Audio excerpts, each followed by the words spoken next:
वांग हाओ की नींद खुली तो उसका सिर दर्द से फटा जा रहा था। उसे याद आया कि कल रात उसने जमकर बियर पी थी। लेकिन जब उसने आंखें खोलीं तो वो अपने कमरे में नहीं बल्कि एक अजीब सी लेबोरेटरी में था, जहां चारों तरफ टेस्ट ट्यूब और रसायनों की महक आ रही थी। उसे लगा कि शायद उसके दोस्त उसकी खूबसूरती और काबिलियत से जलकर उसका ऑपरेशन करने वाले हैं। पर असली झटका तो तब लगा जब उसने अपने हाथ देखे। वे हाथ किसी लड़की की तरह कोमल और छोटे थे। तभी वांग हाओ के दिमाग में यादों का सैलाब उमड़ पड़ा और उसे एहसास हुआ कि वो अपनी पुरानी दुनिया से बहुत दूर एक ऐसी जगह आ गया है जहां टेक्नोलॉजी और साधना प्रणाली यानी कल्टीवेशन का अद्भुत संगम है। यहाँ लोग अपनी मुट्ठी से तारों को तोड़ सकते थे, लेकिन समाज का नियम बड़ा क्रूर था। ताकतवर ही राज करते थे और आम लोग सिर्फ गुलामी। अभी वो इन बातों को समझ ही रहा था कि उसके दिमाग में एक मशीन जैसी आवाज गूंजी, जिसने बताया कि बड़ा खलनायक सिस्टम शुरू हो चुका है। सिस्टम का नाम सुनकर वांग हाओ को थोड़ी घबराहट हुई, लेकिन जब उसे न्यूबी गिफ्ट बैग मिला तो उसकी खुशी का ठिकाना न रहा। इस बैग में उसे एक स्किल अपग्रेड कार्ड मिला जो किसी भी मार्शल आर्ट को पल भर में शिखर तक पहुंचा सकता था। इसके साथ ही उसे शरीर की ताकत बढ़ाने वाली लेवल 1 पोटेंशियल पिल, जादुई शक्तियों वाली वू याओ की शक्ति और सबसे खास पुनरुत्थान स्वर्ण सिक्का मिला। ये सिक्का मरने के बाद उसे न केवल दोबारा जिंदा कर सकता था, बल्कि उसे 10 दिनों के लिए एक अजैब देवता की शक्ति भी दे सकता था। वांग हाओ इन इनामों को देखकर इतना उत्साहित हुआ कि उसका मन बाहर जाकर चिल्लाने का करने लगा कि अब उसे कोई नहीं मार सकता। तभी सिस्टम ने उससे पूछा कि वो एक खलनायक के बारे में क्या सोचता है। वांग हाओ ने बड़ी चालाकी से जवाब दिया कि अच्छे और बुरे में कोई फर्क नहीं होता, बस दुनिया अच्छे लोगों को पहचानती है और खलनायकों को नहीं। सिस्टम उसके जवाब से बहुत खुश हुआ और उसने बताया कि उसका काम वांग हाओ को एक ऐसा सजा धजा जानवर बनाना है जिससे दुनिया डरे और नफरत करे। शुरुआत में तो वांग हाओ ने अपनी शरीफ छवि का वास्ता देकर नाटक किया, लेकिन जैसे ही उसने सिस्टम के एक्सचेंज स्टोर में ईश्वर स्तर की ताकतें देखीं, उसकी लार टपकने लगी। वहां ऐसी चीजें थीं जो पूरी आकाशगंगा को तबाह कर सकती थीं और उनकी कीमत भी बहुत कम थी। वांग हाओ ने तुरंत अपना इरादा बदल लिया और मन ही मन तय कर लिया कि भले ही दुनिया उसे ना समझे, वो इन शक्तियों को हासिल करके ही दम लेगा। उसने बड़ी बेशर्मी से खुद को न्याय का चोला ओढ़ा लिया और अपनी नई जिंदगी की शुरुआत करने के लिए तैयार हो गया। तभी लेबोरेटरी में वांग हाओ को एक लड़की के कराहने की आवाज सुनाई दी। उसे लगा कि शायद कोई ऐसी चीज देख रहा है जो उसे नहीं देखनी चाहिए। जब उसने मुड़कर देखा तो वहां माई मैंगमैंग नाम की एक प्यारी सी लड़की जमीन पर बेहोश पड़ी थी। उसका चेहरा नशे में धुत व्यक्ति की तरह लाल था। असल में वांग हाओ की इस नई दुनिया में एक बहुत बड़ी पहचान थी। वो अंतरतारकीय संघ के महान मार्शल वांग तियानी का बेटा था, जिन्हें दुनिया बिजली के राजा के नाम से जानती थी। 7 साल पहले उसके पिता एक गुप्त मिशन पर गए और 10 लाख सैनिकों के साथ रहस्यमयी तरीके से गायब हो गए। इसके बाद वांग हाओ को रॉयल कॉलेज से निकाल दिया गया और वो वापस पृथ्वी के एक साधारण हाई स्कूल में आ गया। यहाँ वो एक ऐसा छात्र था जिसे कल्टीवेशन से ज़्यादा दवाओं और फार्मेसी का शौक था। उसने अपनी गरीबी दूर करने के लिए एक ऐसी दवा बनाई थी जो लोगों में प्यार और आनंद जगा दे। लेकिन लेबोरेटरी में एक बोतल टूट गई और उसका धुआं फैलने से वो खुद और माई मैंगमैंग दोनों ही इसके शिकार हो गए। वांग हाओ अभी माई मैंगमैंग को देख ही रहा था कि अचानक दरवाजा खुला और एक गुस्सैल लड़की शिया वेवेई अंदर आ गई। वेवेई मार्शल अप्रेंटिस के 8वें लेवल पर थी, जबकि वांग हाओ सिर्फ 4थे लेवल पर। उसने बिना कुछ सोचे समझे वांग हाओ के पेट पर एक जोरदार लात मारी, जिससे वो दीवार से जा टकराया। वेवेई को लगा कि वांग हाओ उसकी सहेली के साथ कुछ गलत करने की कोशिश कर रहा था। जैसे ही वेवेई दोबारा हमला करने बढ़ी, वांग हाओ के दिमाग में सिस्टम की आवाज गूंजी। उसे गलत फहमी पैदा करने के बदले 200 विलन पॉइंट्स मिले। वांग हाओ समझ गया कि यहां शरीफ बनकर काम नहीं चलेगा। उसने तुरंत अपने स्किल अपग्रेड कार्ड का इस्तेमाल किया। उसके पास बचपन में अपने पिता से सीखी हुई सिर्फ एक ही स्किल थी, लाइटनिंग स्टेप। सिस्टम ने पलक झपकते ही इस स्किल को इसके पीक यानी उच्चतम स्तर पर पहुंचा दिया। अब वांग हाओ की रफ्तार इतनी तेज हो चुकी थी कि उसे पकड़ पाना नामुमकिन था।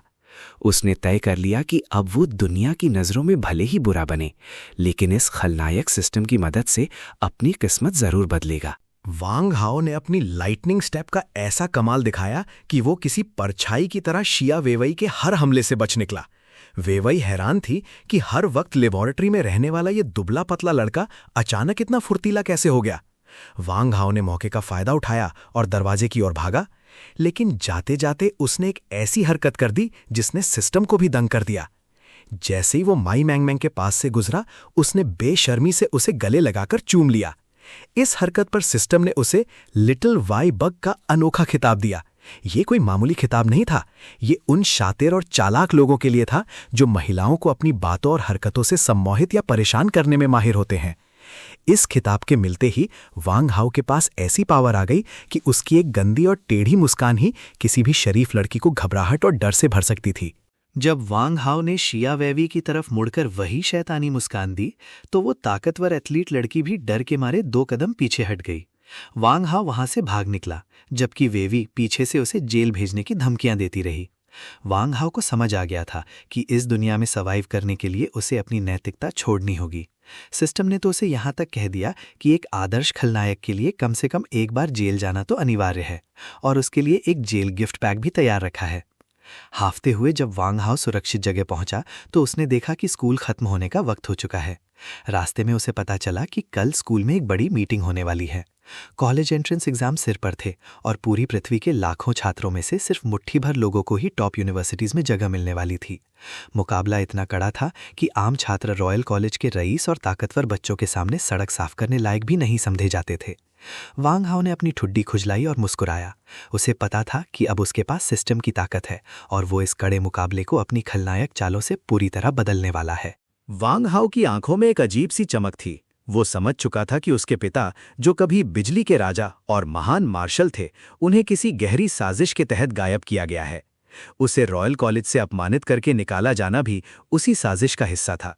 वांग हाओ ने मन ही मन ठान लिया कि वो न केवल उस कॉलेज को धूल चटाएगा, बल्कि उन रईसों को उनकी औकात भी याद दिलाएगा। जब वो अपने घर पहुंचा तो वहां का नजारा देखकर दंग रह गया। चारों तरफ बदबूदार कपड़े और कूड़ा बिखरा था। उस बदनसीब पुराने वांग हाओ ने अपनी जिंदगी को नर्क बना रखा था। हालात इतने खराब थे कि उसके बैंक खाते में 500 युआन से भी कम बचे थे, जो आज के महंगाई के दौर में ना के बराबर थे। वांग हाओ समझ गया कि अगर उसने कुछ नहीं किया तो वो कल्टीवेशन शुरू करने से पहले ही भूख से मर जाएगा। बिना वक्त बर्बाद किए उसने वू याओ की जादुई शक्ति का अभ्यास शुरू किया और अपनी लेवल 1 पोटेंशियल पिल निगल ली। जैसे ही उसने साधना शुरू की, उसके दिमाग में ज्ञान का समंदर उमड़ पड़ा।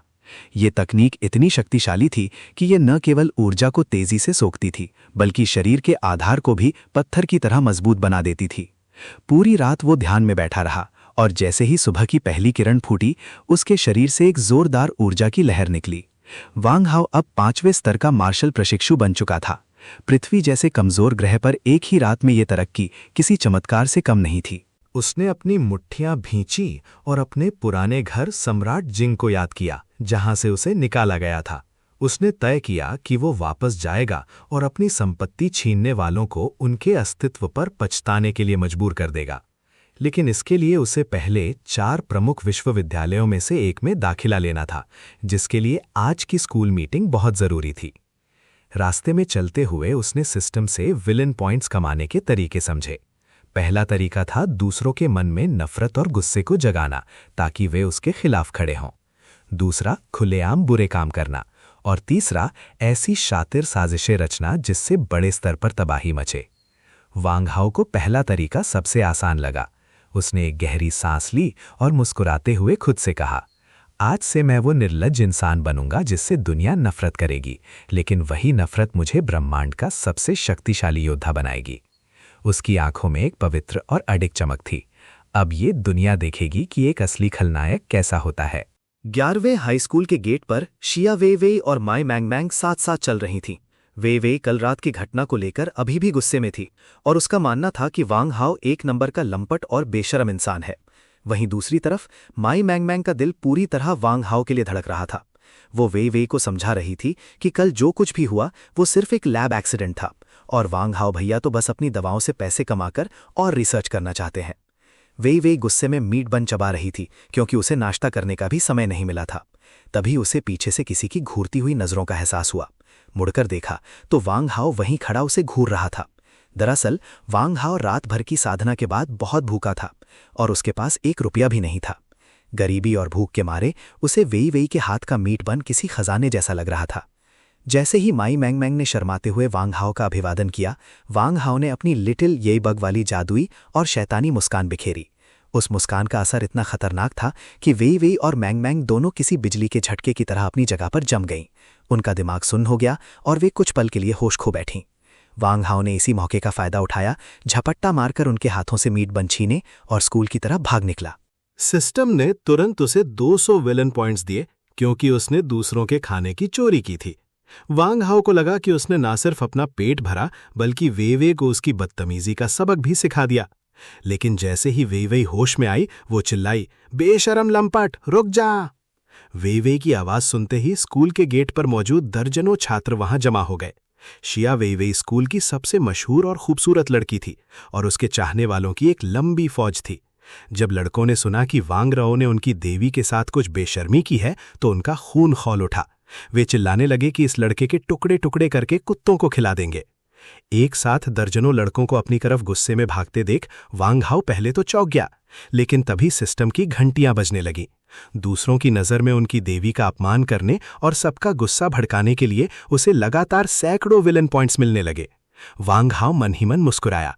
उसे समझ आ गया कि खलनायक बनकर पॉइंट्स कमाना वाकई कितना आसान और मजेदार है। अब उसे बस भागना था और इन दीवाने आशिकों को अपनी उंगलियों पर नचाना था। वैंग हाओ इस वक्त पूरी तरह हैरान था क्योंकि उसके पास अचानक 3800 विलन पॉइंट्स जमा हो गए थे। उसे यकीन नहीं हो रहा था कि आखिर उसने ऐसा क्या कर दिया जो सिस्टम ने उसे इतने पॉइंट्स दे दिए। तभी वहां शिया वेवे गुस्से में अपनी मुट्ठियां लहराते हुए आ धमकी। उसने चिल्लाकर वैंग हाओ से अपने पैसे वापस मांगे और धमकी दी कि अगर उसने पैसे नहीं दिए तो वो उसे मुक्का मार देगी। लेकिन वैंग हाओ भी कम नहीं था।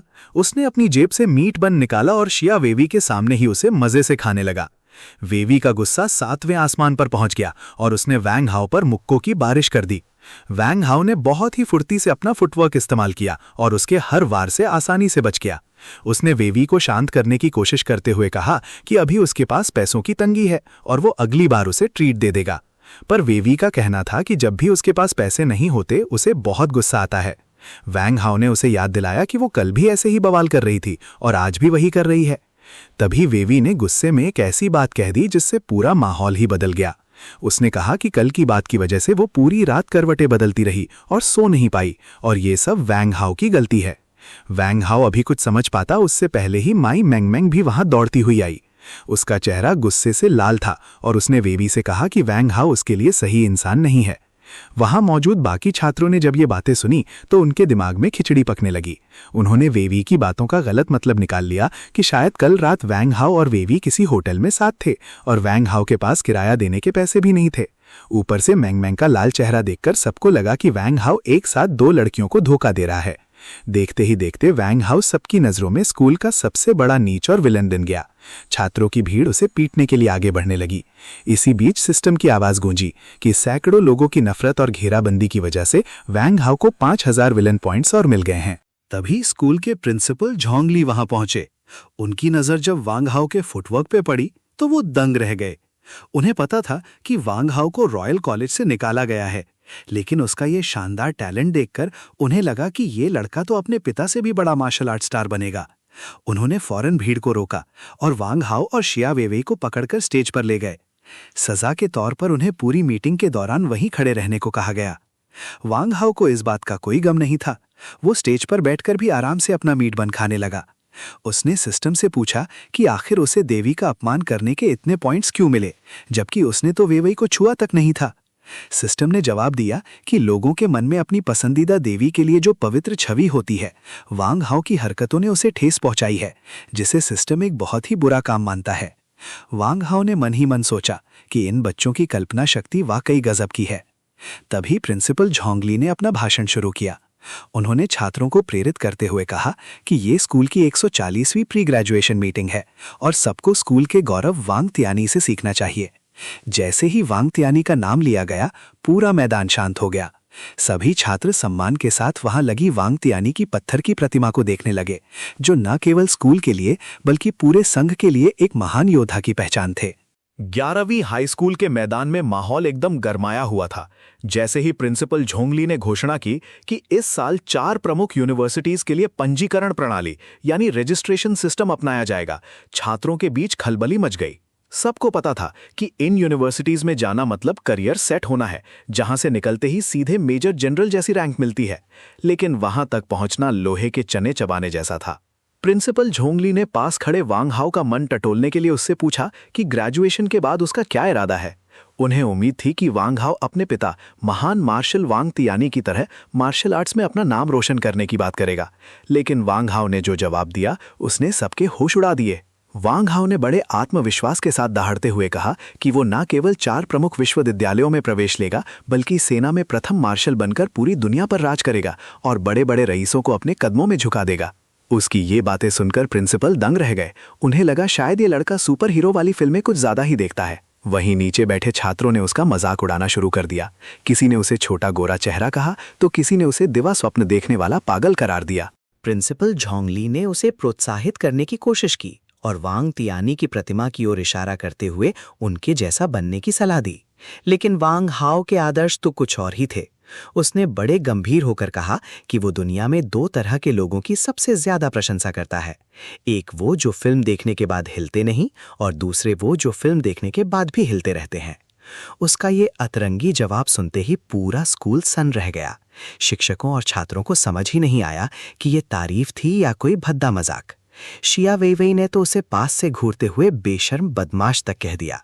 इसी बीच वांग हाओ के दिमाग में सिस्टम की घंटियां बजने लगीं। उसे अलग अलग गालियां और नफरत मिलने के बदले धड़ाधड़ पॉइंट्स मिलने लगे। देखते ही देखते उसके खाते में 1500 विलन पॉइंट्स जमा हो गए। वांग हाओ मन ही मन खुश था कि बिना ज्यादा मेहनत किए सिर्फ अपनी बातों से ही उसने इतने पॉइंट्स कमा लिए। दूसरी तरफ प्रिंसिपल झोंगली को चिंता होने लगी कि मार्शल आर्ट्स का ये उभरता सितारा कहीं गलत रास्ते पर ना निकल जाए। उन्होंने तय किया कि वे वांग हाओ के पिता के पुराने गुरु से संपर्क करेंगे ताकि उसे सुधारा जा सके। लेकिन इस भीड़ में एक और शख्स था जिसकी नजरें वांग हाओ पर टिकी थीं। खेल के मैदान के पास जंगलों में छिपा जिरोंग जुआन, जो DY आतंकवादी संगठन का सदस्य था, वांग हाओ को बातें सुनकर काफी प्रभावित हुआ। उसे लगा कि वांग हाओ में एक पैदाइशी विलन बनने के सारे गुण मौजूद हैं और वो उनके संगठन के लिए एकदम फिट रहेगा। उसने मुस्कुराते हुए धीरे से कहा, वांग हाओ, अब मेरी नजर तुम पर है। स्कूल की मीटिंग खत्म होते ही वांग हाओ सीधा रजिस्ट्रेशन ऑफिस पहुंचा और अपना नाम चैलेंज अरीना के लिए दर्ज करवा दिया। जैसे ही ये खबर फैली, पूरे स्कूल में तहलका मच गया। हर कोई हैरान था कि फार्मेसी का एक छात्र जिसकी साधना का स्तर यानी कल्टीवेशन लेवल केवल लेवल 5 है, वो उन धुरंधरों से कैसे लड़ेगा जो लेवल 9 या उससे भी ऊपर के उस्ताद हैं। छात्रों के बीच गपशप शुरू हो गई। कोई उसे घमंडी कह रहा था तो कोई उसे पागल। खासकर वेइवेई देवी के फैंस तो इस ताक में थे कि कब वांग हाओ अखाड़े में आए और कब वे उसे उसकी बदतमीजी का मजा चखाएं। लेकिन वांग हाओ को इन सब बातों की कोई परवाह नहीं थी। वो चुपचाप अपनी लैब में गया और वहां बदकिस्मत अंडे उसके असिस्टेंट द्वारा तैयार की गई पैशन नाम की दवा की 3 बोतलें अपनी जेब में रख लीं। उसे पैसों की सख्त जरूरत थी, वरना वो भूख से मर जाता। इसी बीच उसने अपने सिस्टम से एक दमदार मार्शल आर्ट स्किल की मांग की। सिस्टम ने उसके 10,400 विलन पॉइंट्स को देखते हुए उसे ख्यान हुआन हैंड 1000 जादुई हाथ लेने का सुझाव दिया। इसकी कीमत 10,000 पॉइंट्स थी। ये एक ऐसी स्किल थी जो हाथों की गति को बिजली से भी तेज कर देती थी और लड़ाई के दौरान दुश्मन के सामने भ्रम पैदा करती थी। वांग हाओ ने भारी मन से अपने पॉइंट्स खर्च किए और इस स्किल को खरीद लिया। सिस्टम की खासियत ये थी कि स्किल खरीदते ही वांग हाओ को उसका पूरा ज्ञान और अभ्यास मिल गया, जिससे वो इस कला में सीधा मास्टर लेवल पर पहुंच गया। दूसरी ओर प्रिंसिपल झोंगली अपने ऑफिस में किसी सीनियर सू को कॉल कर रहे थे। उन्होंने उत्साह में बताया कि वांग हाओ एक ऐसा जीनियस है जिसने इतनी कम उम्र में लाइटनिंग पेस यानी बिजली की चाल की चरम सीमा हासिल कर ली है, जो उसके पिता भी इस उम्र में नहीं कर पाए थे। सीनियर सू भी ये सुनकर दंग रह गए और उन्होंने तुरंत पृथ्वी पर आने का फैसला किया। प्रिंसिपल को लगा कि वांग हाओ उनके करियर का सबसे बड़ा सितारा साबित होगा और उन्हें शिक्षा के क्षेत्र में अमर कर देगा। लेकिन तभी प्रिंसिपल की नजर खिड़की से बाहर पड़ी। उन्होंने देखा कि उनका ये होनहार छात्र वांग हाओ स्कूल की दीवार फांदकर क्लास से भागने की कोशिश कर रहा है। प्रिंसिपल का सारा गर्व गुस्से में बदल गया और वे चिल्लाते हुए उसके पीछे लपके। अभी वांग हाओ दीवार पर ही लटका हुआ था कि अचानक शिया वेइवेई वहां प्रकट हुई और जोर जोर से शोर मचाने लगी। पकड़ो पकड़ो, वांग हाओ स्कूल की दीवार फांदकर भाग रहा है। वांग हाओ उसे देखकर दंग रह गया। उसने सोचा नहीं था कि ये छोटी लोरी यानी वेइवेई उसका पीछा यहां तक करेगी। अब वांग हाओ के सामने 2 मुसीबतें थीं, पीछे से आते प्रिंसिपल और सामने चिल्लाती वेइवेई। स्कूल के मैदान में नज़ारा किसी फिल्म जैसा था। एक तरफ पूरी 11वीं कक्षा के छात्र वांग हाओ पर उंगलियां उठा रहे थे और दूसरी तरफ प्रिंसिपल झोंग ली गुस्से में अपनी दाढ़ी फूंक रहे थे। वांग हाओ चुपचाप खड़ा अपनी किस्मत को कोस रहा था और तिरछी नज़र से उस छोटी लोरी यानी शिया वेवे को देख रहा था, जिसने ना केवल उसे पकड़वाया बल्कि 10 मीटर ऊंची दीवार से नीचे भी खींच लिया था। प्रिंसिपल का गुस्सा 7वें आसमान पर था, क्योंकि उनके स्कूल के इतिहास में आज तक किसी ने क्लास बंक करने की हिम्मत नहीं की थी। वहां मौजूद छात्राएं भी वांग हाओ के बारे में तरह तरह की बातें बना रही थी। किसी को लग रहा था कि वो एक बिगड़ा हुआ लड़का है, तो कोई कह रहा था कि होटल का किराया चुकाने के लिए उसे पैसे कमाने बाहर जाना पड़ रहा है। वांग हाओ ने उनकी बातों पर कान नहीं दिया, लेकिन तभी सिस्टम नोटिफिकेशन गूंजी कि उसकी बुरे छात्र वाली छवि की वजह से उसे 3000 विलन पॉइंट्स मिले हैं। ये सुनकर वांग हाओ को लगा कि चलो, इन गपशप करने वाली लड़कियों का भी अपना फायदा है। प्रिंसिपल झोंग ली ने अनुशासन बनाए रखने के लिए वांग हाओ को एक अनोखी सजा दी। उन्होंने बाहर से 15 मीटर ऊंचा एक विशाल पत्थर मंगवाया और वांग हाओ को हुक्म दिया कि वो इसे तराशकर अपने पिता वांग त्यानी की मूर्ति बनाए। वांग हाओ का सारा प्लान चौपट हो गया। अब वो अपनी दवाइयां बेचने बाहर नहीं जा सकता था। हालांकि एक अच्छी बात यह थी कि प्रिंसिपल ने उसके लिए स्पेशल मील का इंतजाम किया था। ये कोई साधारण खाना नहीं था, बल्कि राक्षसों के मांस से बना शक्तिशाली भोजन था, जो किसी भी योद्धा की स्ट्रेंथ और पावर को बढ़ाने के लिए काफी महंगा और असरदार होता था। अगले 2 दिनों तक वांग हाओ पूरी लगन से छेनी और हथौड़े के साथ उस पत्थर पर मेहनत करता रहा। उधर स्कूल की बिल्डिंग से माई मैंगमैंग उसे उदास नजरों से देख रही थी। शिया वेवी ने उसे चिढ़ाते हुए कहा कि उसे इस भेड़िए से दूर रहना चाहिए, लेकिन मैंगमैंग का चेहरा शर्म से लाल हो गया। वेवी को भी लगा कि वांग हाओ पहले जैसा शांत नहीं रहा, बल्कि काफी चुलबुला और बेशर्म हो गया है। तभी स्कूल में एक बड़ी हस्ती की एंट्री हुई। ये थे तियानबे यूनिवर्सिटी के अध्यक्ष सुमो।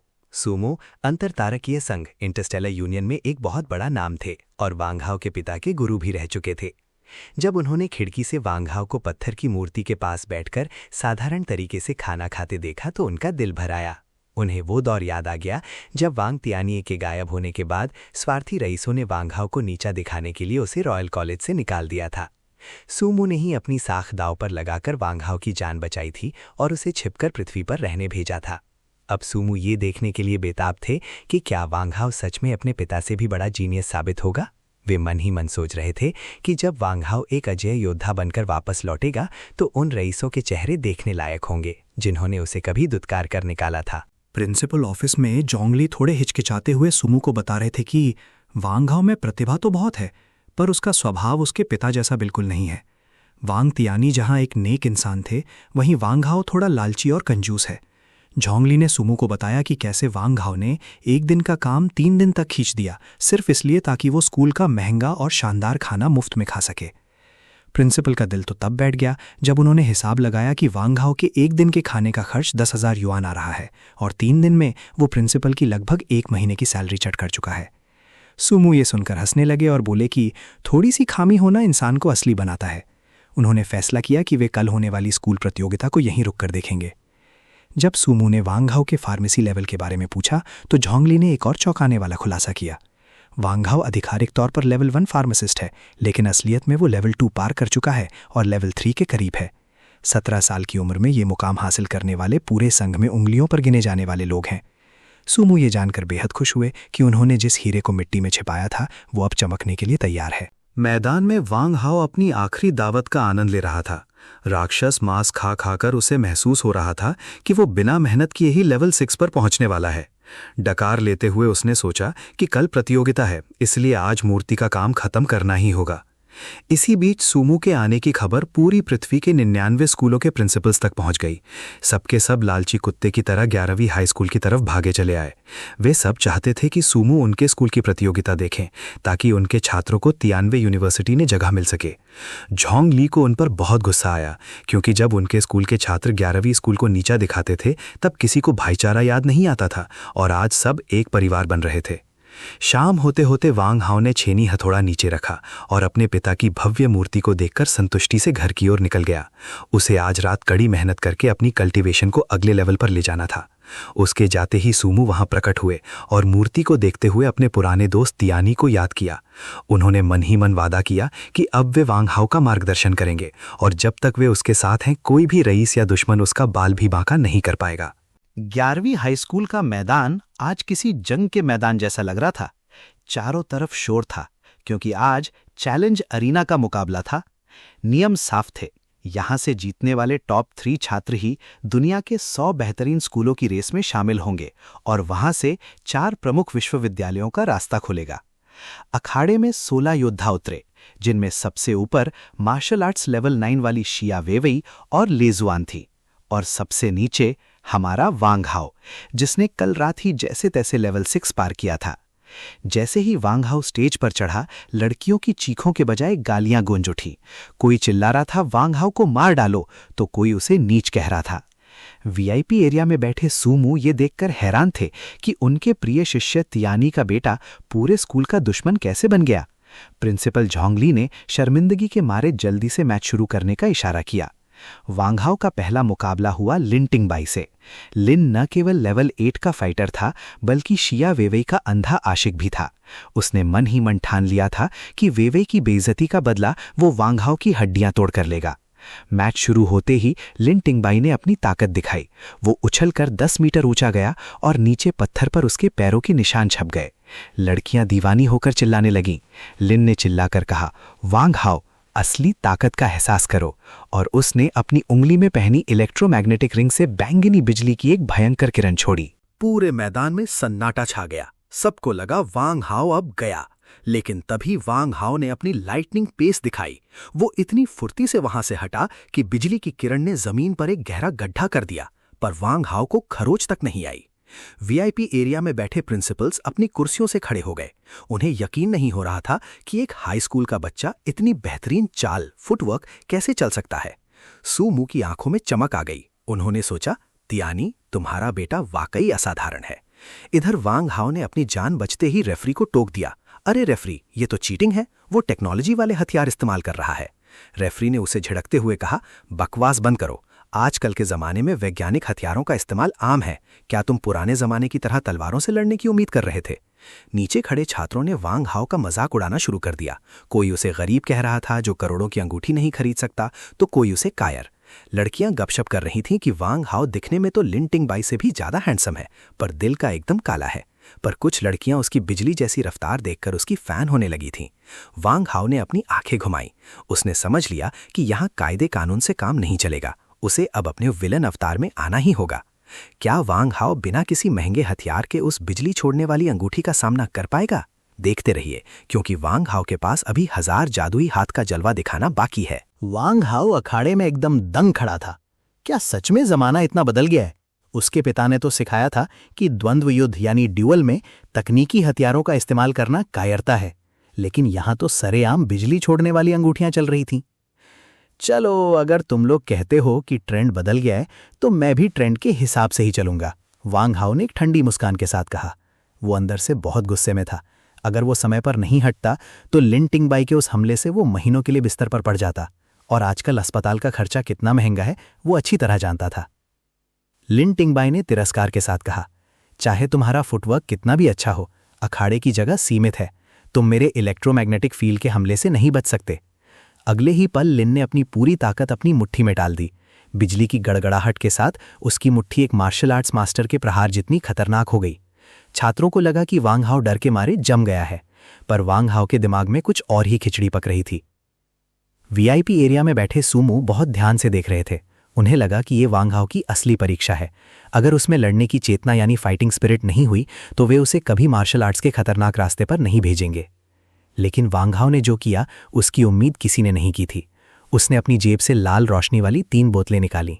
ये वही पैशन आर्चरी यानी जुनूनी तीरंदाजी नाम की दवा थी जिसे वो क्लास बंक करके बेचने वाला था। उसने मन ही मन सोचा, जब बिजली का इस्तेमाल करना जायज़ है तो मैं अपने रासायनिक हथियारों का इस्तेमाल क्यों ना करूं? उसने तीनों बोतलें लिन टिंगबाई के पैरों पर दे मारी। बूम! बोतलों के टूटते ही हवा में लाल धुंध फैल गई। अगले ही सेकंड लिन टिंगबाई का गोरा चेहरा लाल पड़ गया। उसकी आंखों में खून उतर आया और उसके माथे की नसें उभर आईं। दवा ने अपना काम कर दिया था। लिन टिंगबाई अब एक योद्धा नहीं बल्कि वासना से भरा एक पागल इंसान लग रहा था। नीचे बैठे छात्र चिल्लाने लगे, धिक्कार है, ये तो जोश जगाने वाली दवा है, कितना नीच आदमी है। लड़कियों ने तो चीखना शुरू कर दिया कि वांग हाओ ने उनकी देवी वेईवेई और मेंगमेंग को भी शायद इसी दवा से वश में किया होगा। पूरे स्कूल में वांग हाओ को कुत्ता और नंबर 1 का नीच कहा जाने लगा। लेकिन वांग हाओ को इन गालियों से कोई फर्क नहीं पड़ रहा था। उसके कानों में तो सिस्टम की मधुर आवाज आ रही थी। नीच हरकत के लिए बधाई, 3000 विलन पॉइंट्स। कुत्ता कहलाने पर 10 पॉइंट्स, बेशर्म कहलाने पर 10 पॉइंट्स। देखते ही देखते उसके पास कुल 16,400 पॉइंट्स जमा हो गए। वो मन ही मन हंसने लगा, आज तो लॉटरी लग गई। रेफरी ने गुस्से में चिल्लाकर कहा, वांग हाओ, तुम नियमों का उल्लंघन कर रहे हो। वांग हाओ ने मासूमियत से जवाब दिया, अरे सर, आपने ही तो कहा था कि समय बदल गया है। अगर बिजली की अंगूठी जायज़ है तो मेरा जैविक हथियार यानी कि बायोलॉजिकल वेपन क्यों नहीं? क्या आपको कोई एतराज़ है? रेफरी के पास कोई जवाब नहीं था। ऊपर से प्रिंसिपल ने भी मैसेज भेज दिया कि ये गैरकानूनी नहीं है। वांग हाओ ने माइक उठाया और पूरी सभा में ऐलान कर दिया, देवियों और सज्जनों, लिन टिंग बाई को इस वक्त एक महिला की सख्त ज़रूरत है। कोई आना चाहेगा? हालांकि लड़कियां वांग हाओ को गालियां दे रही थी, पर कई चतुर छात्राएं लिन टिंग बाई की अमीरी और खूबसूरती को देखकर मन ही मन सोचने लगी कि यही मौका है अमीर घर की बहू बनने का। अखाड़े में अब मुकाबला नहीं बल्कि एक तमाशा बन चुका था, और इस तमाशे का असली डायरेक्टर था विलेन वांग हाओ। वीआईपी एरिया में बैठे सूमू अपनी दाढ़ी सहलाते हुए जोर जोर से हंस रहे थे। उन्हें वांग हाओ का ये केमिकल अटैक बुरा नहीं लगा, बल्कि उन्हें लगा कि वांग हाओ का दिमाग बहुत तेज है। वो युद्ध के दौरान घबराता नहीं और हर स्थिति का फायदा उठाना जानता है। प्रमुख कॉलेजों के अध्यक्ष भी अब समझ चुके थे कि वांग हाओ की टैलेंट उसके पिता से भी कहीं ज्यादा खतरनाक है। सूमू ने तो अब 100 स्कूलों की प्रतियोगिता देखने का मन भी बना लिया था, क्योंकि उन्हें वांग हाओ में अपना नया हीरा मिल गया था। उधर अखाड़ी में तमाशा अभी बाकी था। लिन टिंग बाई की हालत दवा के असर से खराब हो रही थी और उसकी आंखें लाल थीं। वांग हाओ ने मौके का फायदा उठाते हुए अखाड़े के किनारे से ऐलान किया, देवियों, चूंकि लिन टिंग बाई अब लड़ने लायक नहीं बचा, तो क्यों ना इसकी नीलामी की जाए। लड़कियां चिल्लाने लगीं कि लिन टिंग बाई कोई सामान नहीं है जिसकी नीलामी हो। वांग हाओ ने मासूमियत से कंधा उचकाते हुए कहा, ठीक है, फिर मैं उसे नॉकआउट करके बाहर फेंक देता हूं। ये सुनते ही उन लड़कियों के होश उड़ गए जो लिन टिंग बाई के जरिए अमीर घर में घुसने का सपना देख रही थीं। उन्होंने तुरंत वांग हाओ को रोक दिया। रेफरी ने गुस्से में वांग हाओ को डांटा कि ये नीलामी घर नहीं बल्कि प्रतियोगिता है, पर वांग हाओ ने पलटकर रेफरी को ही चुप करा दिया। आप सिर्फ जज हैं, विजेता चुनिए, मुझे मत सिखाइए कि क्या करना है। ताज्जुब की बात यह थी कि वहां मौजूद बाकी लड़के भी वांग हाओ का साथ देने लगे, क्योंकि वे लिन टिंग बाई की अमीरी और खूबसूरती से चिढ़ते थे। तभी भीड़ में से गूंजती हुई आवाज आई, मैं 1 लाख युआन दूंगी। सबने मुड़कर देखा तो वहां 300 किलो की गाओ दमई खड़ी थी, जो चिप्स का पैकेट चबा रही थी। गाओ दमई कोई साधारण लड़की नहीं थी। उसके पिता काओशियोंग इलेक्ट्रॉनिक टेक्नोलॉजी ग्रुप के अध्यक्ष थे और मां सरकार की बड़ी सदस्य। पूरे पृथ्वी पर उसे उकसाने की हिम्मत किसी में नहीं थी। गाओ दमई ने कहा कि उसके पिता उसकी शादी करना चाहते हैं, पर कोई उसे पसंद नहीं करता, इसीलिए लिन टिंग बाई उसके लिए एकदम सही है। लिन टिंग बाई ने जैसे ही गाओ दमई को देखा, उसकी बची कुची चेतना भी जवाब दे गई। वो कुछ बोलना चाहता था, पर वांग हाओ ने एक जोरदार लात उसके चेहरे पर मारी और उसे चुप करा दिया। साथ ही वांग हाओ ने मौका देखकर लिन की अंगुली से वो महंगी इलेक्ट्रोमैग्नेटिक रिंग भी उतार ली। वांग हाओ ने मोलभाव करते हुए कहा, 1 लाख बहुत कम है, कम से कम 10 लाख लगेंगे। गाओ दमई ने तुरंत हाँ कर दी और वांग हाओ को ऑफर भी दे दिया कि वो भी उसका आदमी बन सकता है। वांग हाओ ये सुनकर कांप उठा और मन ही मन बोला, नहीं भाई, मुझे अपनी जान प्यारी है। वांग हाओ ने लिन टिंग बाई को लात मारकर गाओ दमई की बाहों में फेंक दिया और रेफरी से अपना विजेता होने का ऐलान करवाया। रेफरी ने गुस्से में घोषणा की, विजेता वांग हाओ। अब वो टॉप 8 में है। जैसे ही वांग हाओ अखाड़े से नीचे उतरा, सिस्टम की आवाज आई, इंसानों की तस्करी जैसी नीच हरकत के लिए बधाई, 10,000 विलन पॉइंट्स। वांग हाओ की बाछें खिल गईं, उसे पैसा मिला, करोड़ों की अंगूठी मिली और ढेर सारे विलन पॉइंट्स भी। उसने मन ही मन खुद की तारीफ की कि उसने लिन टिंग बाई को एक सुरक्षित घर दिलाकर समाज सेवा की है। लड़कियां अपने टूटे हुए दिल के साथ वांग हाओ को कोस रही थीं। वांग हाओ ने वहां से खिसकना ही बेहतर समझा। दूर खड़े डीवाई आतंकवादी संगठन के शी रोंगश्वान ने संतुष्टि से सिर हिलाया। उसे पक्का यकीन हो गया कि वांग हाओ ही उनका अगला बड़ा विलन बनेगा। लेकिन वो ये नहीं जानता था कि ऊपर बैठा सूमू अब उस पर नजर रख रहा था। सूमू ने सोचा, ये आतंकवादी संगठन के चूहे यहाँ क्या कर रहे हैं? क्या ये वांग हाओ को फंसाने आए हैं? 11वीं हाई स्कूल में अब माहौल किसी शांत सभा का नहीं बल्कि खौलते हुए ज्वालामुखी जैसा था। वांग हाओ ने लिन टिंग बाई के साथ जो किया, उसकी चर्चा स्कूल के हर कोने में थी। छात्र इस बात से दंग थे कि एक लेवल 6 का बंदा लेवल 8 के रक्षक को इतनी बुरी तरह कैसे हरा सकता है। लेकिन जब हार का तरीका पता चला तो सबकी रूह कांप गई। वांग हाओ ने न केवल जुनून की दवा जैसा घटिया तरीका अपनाया, बल्कि लिन की 10 मिलियन की इलेक्ट्रोमैग्नेटिक रिंग भी लूट ली और उसे 10 लाख युआन में गांव दमई को बेच दिया। छात्रों का मानना था कि ये सिर्फ धूर्तता नहीं, बल्कि साक्षात शैतानी है। लिन टिंगबाई का करियर और जीवन दोनों एक ही झटके में तबाह हो गए थे, क्योंकि गांव परिवार से उसे वापस छुड़ाना नामुमकिन था। इधर वांग हाओ अपनी लूटी हुई अंगूठी को चेक कर रहा था। धत, ये तो बस लेवल 1 का हथियार है, मुझे लगा था कोई बड़ा खजाना हाथ लगा है, उसने निराश होकर कहा। हालांकि अंतरतारकीय संघ इंटरस्टेलर यूनियन में हथियारों के 6 स्तर होते हैं और ये अंगूठी मार्शल आर्ट मास्टर को लकवा मारने के काम तो आ ही सकती थी। उसने अंगूठी पहनी और अगले राउंड के लिए अखाड़े की तरफ बढ़ गया। अखाड़े पर पहुंचते ही उसे गालियों और नफरत का सामना करना पड़ा। लड़कियां रो रो कर झाओ शुनवेन से मिन्नतें कर रही थीं। झाओ शुनवेन, इस शैतान को मार डालो, इसने हमारे लिन बाई की जिंदगी बर्बाद कर दी। झाओ शुनवेन, जो कि एक हट्टा कट्टा लेवल 8 का फाइटर था, वांग हाओ को ऐसी नजरों से देख रहा था जैसे उसे कच्चा चबा जाएगा। वीआईपी एरिया में सुमू ने अपना माथा पकड़ लिया। वांग हाओ की मुसीबत खड़ी करने की क्षमता उसके पिता से बिल्कुल उलट थी। प्रिंसिपल झोंग ली तो शर्म के मारे पानी पानी हो रहे थे। उन्हें डर था कि अगर वांग हाओ ऐसे ही विलेन वाली हरकतें करता रहा तो स्कूल का नाम मिट्टी में मिल जाएगा। अखाड़े के अंदर वांग हाओ ने झाओ शंवेन को देखा। उसे याद आया कि ये वही गुंडा है जो उस बदकिस्मत लड़के, जिसके शरीर में अब वांग हाओ है, को डरा धमकाकर मुफ्त में दवाइयां लेता था। चलो आज पुराना हिसाब चुकता करते हैं, बुराई का नाश और अच्छाई का विकास, वांग हाओ ने अपनी विलेन वाली मुस्कान के साथ सोचा। रेफरी का चेहरा गुस्से से लाल था। जैसे ही उसने मैच शुरू करने के लिए मुंह खोला, वांग हाओ ने उसे रोक दिया। जज साहब, इसके चेहरे के एक्सप्रेशन देखिए, ये बदला लेने की नीयत से आया है, मुझे अपनी सुरक्षा की चिंता है। रेफरी ने झिड़कते हुए कहा, मेरा काम सिर्फ जीत हार तय करना है, तुम्हारी सुरक्षा का नहीं। शुरू करो। वांग हाओ ने आह भरी और झाओ शुनविन की आंखों में आंखें डालकर खड़ा हो गया। झाओ शुनविन उसे चींटी समझकर अनदेखा कर रहा था। 1 मिनट रुको, वहां देखो, वो लड़की बिना कपड़ों के खड़ी है। वांग हाओ अचानक झाओ शुनविन के पीछे इशारा करते हुए चिल्लाया। कहां? नग्न सुंदरी कहां है? जैसे ही झाओ शुनविन और रेफरी समेत आधे छात्रों ने उस तरफ गर्दन घुमाई, अखाड़े में एक ऐसी चीख गूंजी जिसे सुनकर सबके रोंगटे खड़े हो गए। आह! सबने मुड़कर देखा तो झाओ शुनविन का चेहरा पीला पड़ चुका था और वो जमीन पर तड़प रहा था। वांग हाओ ने उसके अंडकोशों पर एक भयंकर किक मारी थी। झाओ शुनविन अपने प्राइवेट पार्ट को पकड़कर दर्द से दोहरा हो रहा था। वांग हाओ आराम से रेफरी के पास गया, उसके कंधे पर हाथ रखा और गंभीरता से बोला, रेफरी साहब, आपने ही तो कहा था कि आप सिर्फ जीत हार के लिए जिम्मेदार हैं। अब जीत आपके सामने है, मुझे नहीं लगता कि ये मामला आपके बस का है। रेफरी का खून खौल उठा। इस बेशर्म लड़के ने न केवल झाओ शुनविन पर छुपकर हमला किया, बल्कि रेफरी के ही शब्दों का इस्तेमाल करके उसे नीचा दिखा गया। रेफरी ने कसम खाई कि वो इस कमीने से दोबारा बात नहीं करेगा। तभी सिस्टम की आवाज आई, छुपकर प्राइवेट पार्ट पर हमला करने के लिए बधाई, 5000 विलन पॉइंट्स। रेफरी को नीचा दिखाने के लिए 2000 विलन पॉइंट्स। वांग हाओ अब टॉप 4 में पहुंच चुका था। उसका अगला मुकाबला और भी खतरनाक होने वाला था, पर उसे कोई परवाह नहीं थी। उसके पास पॉइंट्स थे, तकनीक थी और सबसे बढ़कर बेशर्मी की कोई सीमा नहीं थी। Tell me who gon' rise and fall. I've been running from my flaws, still I'm standing 10 feet tall. Mirror, mirror, don't you lie.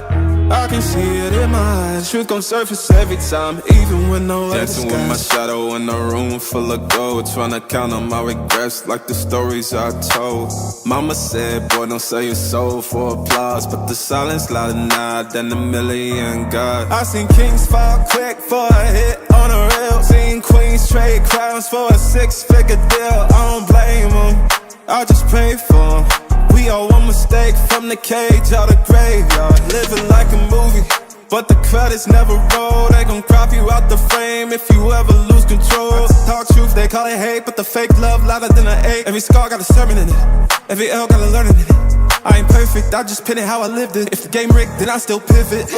Mirror, mirror on the wall, tell me who gon' rise and fall. I've been running from my flaws, still I'm standing 10 feet tall. Mirror, mirror, don't you lie. I can see it in my eyes. Truth gon' surface every time, even when no mirror, mirror on the wall. Tell me who gon' rise and fall. I've been running from my flaws, still I'm standing 10 feet tall. Mirror, mirror, don't you lie.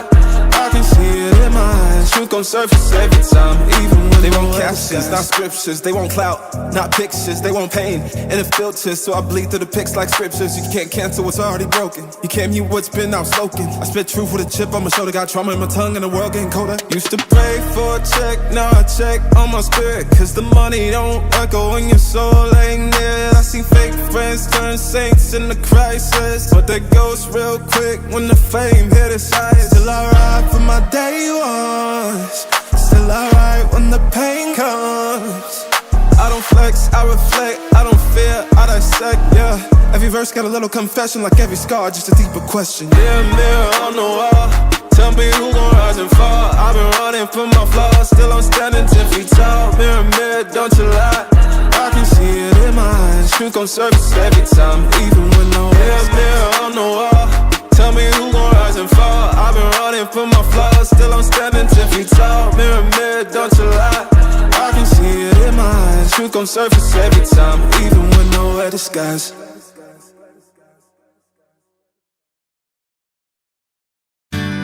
Spending the night in Dixon,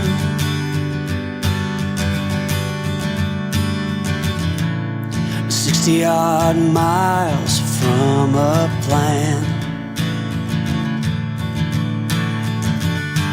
Is it too late to learn to listen?